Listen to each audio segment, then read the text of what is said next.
From Keene in the Shire, the Liberty Media capital of the world, this is Daryl W. Perry, host of FPP Radio News for Tuesday, May 8th, 2018. Silver is trading at $16.50 per ounce. Gold is valued at $1,311 per ounce. Zencash is trading at $37, and the average price of Bitcoin is $9,113. Antiwar.com reports in a tweet on Monday afternoon, President Trump said he will announce his decision on the Iran nuclear deal in his May 12th ultimatum on Tuesday afternoon at 2 p.m. Though some officials have suggested Trump will likely withdraw from the deal, analysts appear split on what to expect. Trump has been sour on the Iran deal since before the election and demanded massive changes by May 12th to keep the U.S. in. European nations have offered a package of concessions to the U.S., though it's not clear what or whether it will be enough. Some analysts suggest Trump might sign one last waiver for sanctions relief obligated under the deal as a way of delaying the decision. In this case, Trump would likely continue to refuse to certify the deal either way, but not directly violate it with new sanctions. The price of oil has been rising in recent weeks, expecting the restoration of U.S. sanctions. Officials say that whether or not the sanctions are put back in place, their impact will be far less than the pre-2015 sanctions, since the other P5+1 nations remain committed to the nuclear deal. For over 40 years, Roberts & Roberts Brokerage has been a trusted source for buying and selling precious metals like gold and silver. And as a Bitcoin-preferred business, Roberts & Roberts Brokerage has removed the minimum purchase amount for all orders paid in the digital currency. Call Roberts & Roberts Brokerage today for knowledgeable advice on buying and selling precious metals and a forward-thinking approach to new technologies. 800-874-9760 or visit online at rrbi.co.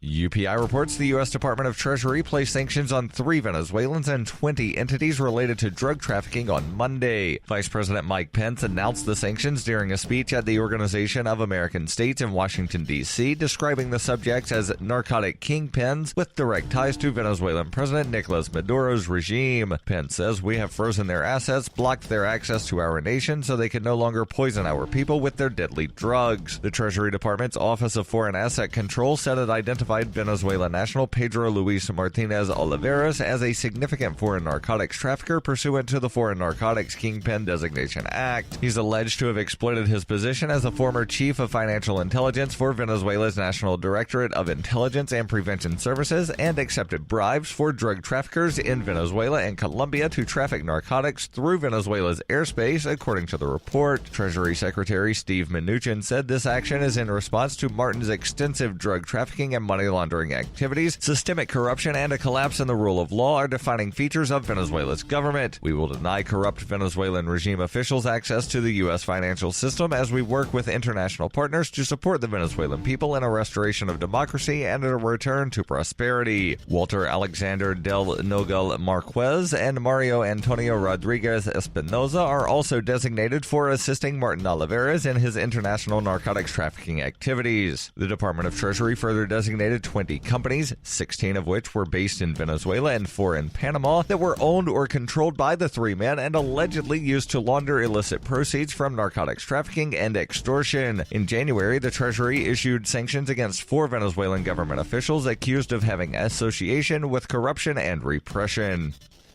Are you looking for a cryptocurrency that has a focus on users and usability? Then look into Zencash. Zencash is the world's first private, distributed, and reliable platform for communications, transactions, and publishing. Zencash features global governance with inclusive decision-making, reliable funding for continuous improvements, and documentation and wallets in many languages that are available for Linux, Mac, Windows, and Android devices. Learn more at zencash.com.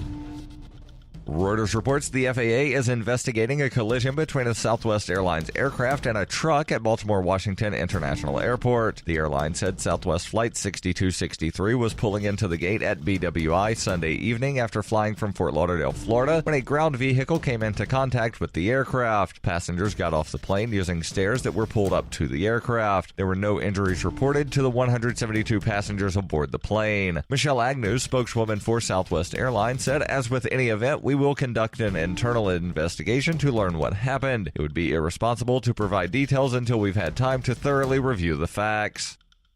This has been FPP Radio News. Online at FPPRadio.com.